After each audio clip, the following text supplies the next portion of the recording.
গতকাল আমাদের উত্তর পূর্ব বঙ্গোপসাগরে যে নিম্নচাপ ছিল, সেই নিম্নচাপটা ধীরে ধীরে ক্রমশ অগ্রসর হয়ে আমাদের পশ্চিমবঙ্গের উপকূল অঞ্চল এবং সংলগ্ন উড়িষ্যা আর উত্তর উত্তর পশ্চিম বঙ্গোপসাগর এলাকায় আজ সকালে অবস্থান করছিল। আর এরই প্রভাবে গত 24 ঘন্টাতে আমাদের পশ্চিমবঙ্গের উপকূল অঞ্চলে ভারী থেকে অতি ভারী এবং কলকাতাতে অত্যন্ত ভারী বৃষ্টিপাত হয়েছে। আর কলকাতাতে মূলত যে রাত্রেবেলায় বৃষ্টিপাতটা হয়েছে আজকে, সেটা সময় সব থেকে বেশি বৃষ্টিপাত হয়েছে আমাদের রাত্রি 2:30 থেকে সকাল 5:30। এই সময়ের মধ্যে কলকাতাতে বৃষ্টিপাত হয়েছে 185 মিলিমিটার। আর আমাদের 24 ঘন্টায় কলকাতাতে আলিপুরে যে বৃষ্টিপাতটা হয়েছে সেটা টোটালটা হচ্ছে 251.4 মিলিমিটার। আর 1 ঘন্টা যদি আমি সর্বোচ্চ দেখি, সেটা 98 মিলিমিটার হয়েছে। আমাদের ডপলার ওয়েদার রেডার কলকাতাতে যেটা আছে, সেটাতে দেখা যাচ্ছে যে অনেকক্ষণ ধরে রাত্রেবেলায় ওই সময়ের মধ্যে 3 ঘন্টা বা 4-5 ঘন্টার মধ্যে প্রচুর পরিমাণে জলীয় বাষ্প আমাদের এই নিম্নচাপের প্রভাবে কলকাতা তার সংলগ্ন অঞ্চলে পুঞ্জীভূত হয়েছিল এবং তারই ফলে এই বৃষ্টিপাতটা হয়েছে বলে মনে করা হচ্ছে। আর আমাদের এই নিম্নচাপের প্রভাবে অন্যান্য জেলাতেও, দক্ষিণবঙ্গের অন্যান্য জেলাতেও হালকা থেকে মাঝারি বৃষ্টিপাত হয়েছে।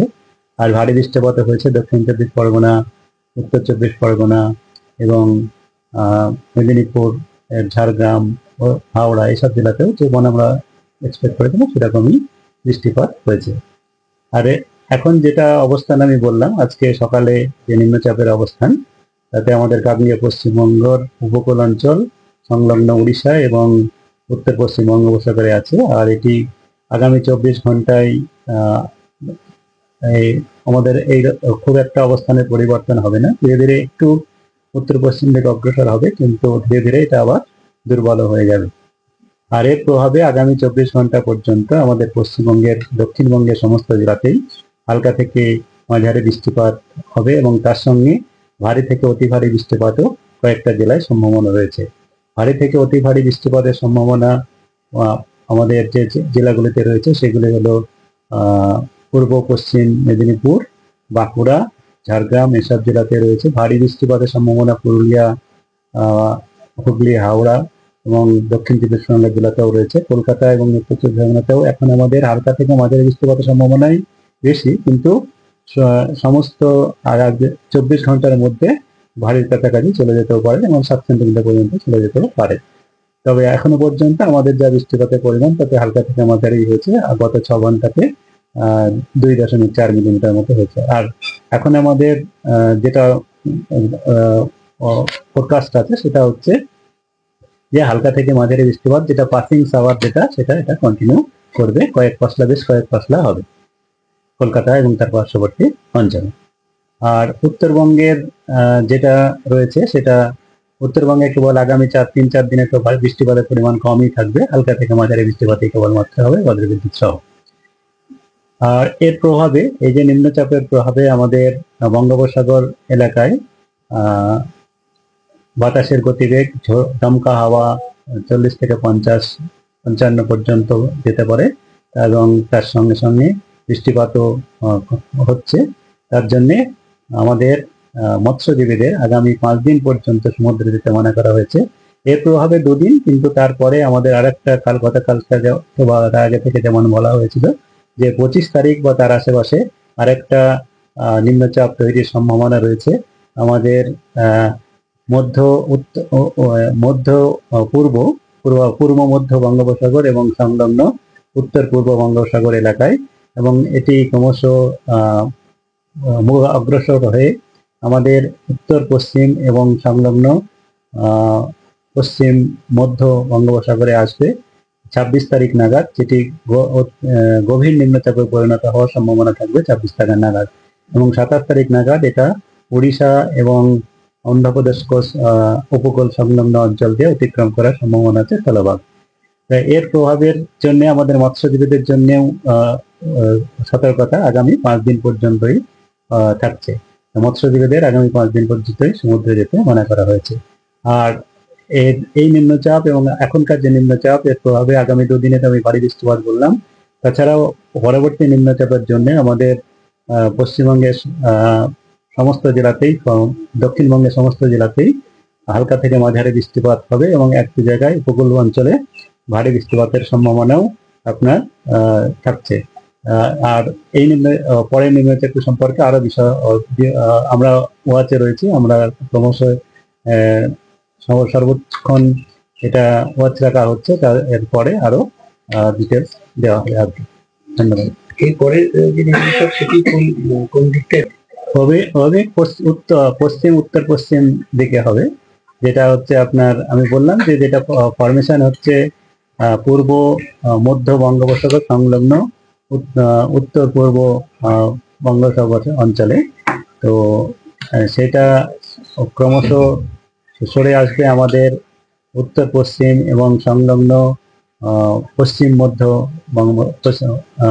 বঙ্গোপসাগর অঞ্চলে এবং দক্ষিণ উড়িষ্যা সংলগ্ন অন্ধ্রপ্রদেশ কোস্ট দিকে যাবে। তার জন্য এটা একটু আমাদের থেকে দূরে হলেও কিন্তু এটা যেহেতু গভীর নিম্নচাপে পরিণত হবে, তার প্রভাব মৎস্যজীবীদের উপর থাকবেই।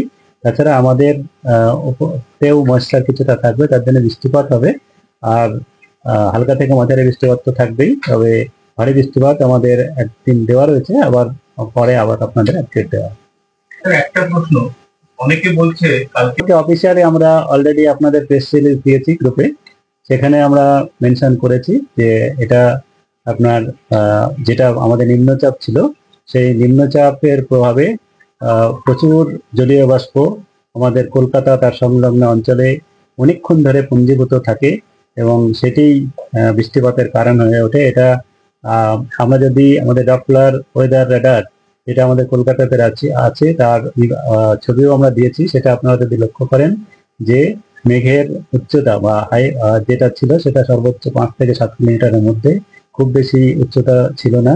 এটা নিম্ন স্তরে, বাতাসের নিম্ন স্তরে প্রচুর পরিমাণে জলীয় বাষ্প পুঞ্জীভূত হওয়ার কারণে এই বৃষ্টিপাতটা হয়েছে। আর অনেক সময় অনেক নিম্নচাপের ক্ষেত্রেই এরকম হয়ে থাকে, কারণ হচ্ছে আমরা পূর্ববর্তী যদি দেখি যে যখনই কোনো নিম্নচাপ বা গভীর নিম্নচাপ তৈরি হয় তখন আমাদের দুই এক জায়গাতে বা 2-4 জায়গাতে এক্সট্রিমলি হেভি রেনফল, যেটা 200 মিলিমিটার বা বেশি তার হয়ে থাকে। এর আগে আমরা দেখেছি যে আপনার অন্যান্য জেলায়, কলকাতায় সেটা হয়নি, অন্যান্য জেলায় কিন্তু হয়ে থাকে। সেক্ষেত্রে এরকম একটা দুটো স্পেলে অনেকটা পরিমাণে বৃষ্টিপাত হয়ে থাকে। তা এই যে এটা নিম্নচাপের প্রভাব বলেই আমরা মনে করছি। এই যে বৃষ্টিপাত, যে যত মিলিমিটার বৃষ্টি হয়েছে, এরকম কলকাতা রেকর্ড? হ্যাঁ, এটা এবার আমাদের যেটা পরিসংখ্যানের হিসাবে যেটা দেখি, সেপ্টেম্বর মাসের পরিসংখ্যান শুধু যদি আমরা দেখি, এটা অবশ্যই একটা যেগুলো আমাদের এক্সট্রিম রয়েছে তাদের মধ্যে অন্যতম। যেমন সব থেকে বেশি বৃষ্টিপাত কলকাতায় আপনার হয়েছিল সেপ্টেম্বর মাসে, সব থেকে হাইয়েস্ট, সেটা হচ্ছে 369.6 মিলিমিটার 28শে সেপ্টেম্বর 1978 সালে। আর তারপরে সেকেন্ড হাইয়েস্ট আছে আপনার 259.5 মিলিমিটার, এটা হচ্ছে 26শে সেপ্টেম্বর 1986 সালে। তারপরে হচ্ছে এটা আমাদের সেপ্টেম্বর মাসে তৃতীয় হাইয়েস্ট। সেপ্টেম্বর মাসের হিসাবে এটা তৃতীয় হাইয়েস্ট। যদি আমরা সমস্ত মাস দেখি সেক্ষেত্রে এটা ষষ্ঠতম। তার আগে আপনার 369.6 যেমন আছে, দ্বিতীয় রয়েছে 303.5, এটা 1908 সালে। তারপরে 289.9 1984 সালে, 259.5 1986 সালে, 253.4 253.0 এটা হচ্ছে 1888 সালে। তারপরে আমাদের 251.4। তো এটা হচ্ছে আপনার আমাদের কলকাতার বৃষ্টির পরিসংখ্যান। সেক্ষেত্রে এটা অবশ্যই আমাদের 1 থেকে 10-এর মধ্যেই আসছে, ষষ্ঠতম। আর সেপ্টেম্বরের দিকে আমরা তৃতীয়তম। আরো ভালো ভালো খবর দেখতে সাবস্ক্রাইব করুন বাংলা হান্টের ইউটিউব চ্যানেল। বাংলা হান্টের আরো খবর দেখতে নজর রাখুন। বাংলা খবর মানেই বাংলা হান্ট।